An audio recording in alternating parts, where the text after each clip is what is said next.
Hi everyone, my name is Sophie Shi, and I would like to present you our work on the importance of environments in human-robot coordination. This is joint work with Matthew Fontaine, Yulin Zhang, Priyan Tanaka, and Stefanos Nicolaides in the Icarus Lab at USC. Matthew Fontaine, Yulin Zhang, and myself contributed equally to this work. So when it comes to human-robot interaction, there has been a lot of work on modeling the human state, the human actions, and integrating this model into robot decision-making. The quality of this models is then assessed based on how well the team coordinates. But something that has not been explored much in the past is the effect of environments in this coordination. So our thesis is that changing the environment can result in significant differences between coordination behaviors and the quality of the robot's coordination ability. So in order to showcase this, we propose a framework for automatic generation of environments. We wish to generate environments that are realistic in the sense that they should match the style of human-authored examples. So if you want to generate a kitchen to test your system, you want this kitchen to actually look like the one you have at home. We also want environments that are valid, so that the human-robot team can actually solve the problem in the environment. And like we said, we want environments that result in diverse coordination behavior. So we use the overcooked domain as our testbed. Now, this domain is an increasingly popular domain for researching the coordination of agent behaviors. The goal is to deliver true soup orders in a minimum amount of time. Now, to prepare soup, the agent needs to pick up 3 onions, one at a time, from an onion dispenser and place them in the cooking pot. Once the pot is full and 10 time steps has passed, the soup is ready. Now, one of the agents then needs to retrieve a dish from the dish dispenser and put the soup on the dish, and then deliver it to the serving counter. So here is our framework for auto-generating environments to induce diverse collaboration. In order to generate environments that are realistic, we train a generative adversarial network again with human-authored examples. The issue with GAN-generated environments is that they are more than often valid. So for instance, you can see an example over here that in this environment, there's only onions. And it does not have a pot to prepare the onions. You can also see that the rooms at the top, so a space at the top, is actually completely disconnected from the others. So to make this GAN-generated environment valid, we use a mixed integer program where we search for a closest environment that satisfies validity constraints. This mixed integer program acts as an editor that repairs the GAN output. Here are some environments to compare. The first row are human-authored overcooked levels. The environments in the second row are generated by GAN. You can see that there are some parts of the environment that does not seem logical or natural in the game. You can see the fixes performance on the levels in the third row. And finally, we compare just with randomly generated outputs plus the repair. You can see that the levels lack the style seen in human-authored environments. We then have robot and model human agents to cooperate on completing the overcooked level by serving 2 dishes in the generated environments. We select a rule-based human model that myopically selects the highest priority subtask based on the road state. We then model a robot as a QMDP planner, where the human subtask is a partially observable variable. So the QMDP planner adapts to a human. It observes the human's low-level motions to adapt to its belief over the human subtask. The selected subtask for the robot then minimizes the expected cost to go.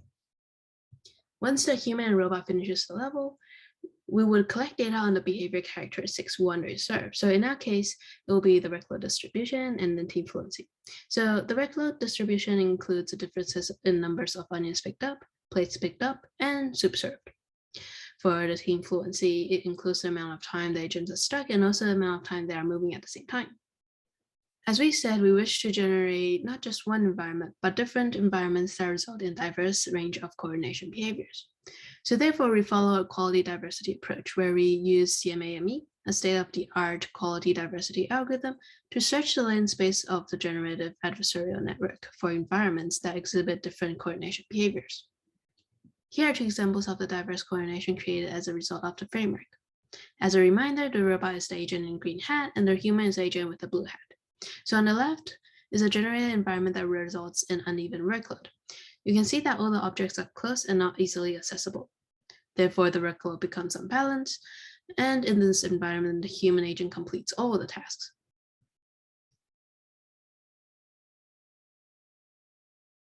And then it picks up. dish, and then serves. Now, on the right-hand side here, there are two pots in the environment with two onion dispensers close by. So the workload becomes quite even as both agents would work on completing one soup each at their own working stations formed by the distribution of key objects in the environment. So another thing that we can do with automatic scenario generation, which is really important for HRI systems, is that if we wish to test them before deployment, is to try to find edge cases. So in this experiment, we generate environments that minimize the performance matrix, which is useful for searching failure cases of developed algorithms. We are specifically interested in the drops of performance that arise from the assumptions of the QMDP formulation, so which is the subtasks. We use the robot executing an MDP policy that fully observes the human subtask as a baseline performance of the human-robot interaction. We maximize the differences in performance between simulations in the MDP policy and the QMDP policy. So here's the failure cases found in the experiment. The two agents actually get stuck in the narrow corridor in front of the rightmost onion dispenser as so.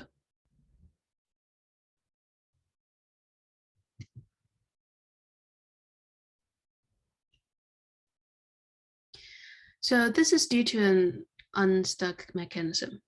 So the simulated human, which is the agent in blue hat, randomly picks an action and goes back and forth towards the onion dispenser or the dish dispenser. And the QMD planner for the robot agent uses a distance-based observation function to reason over the human goal and gets confused when the human steps back. So this is actually a rare case that we will not find by manually setting the environment, but showed up from an automatic generation process.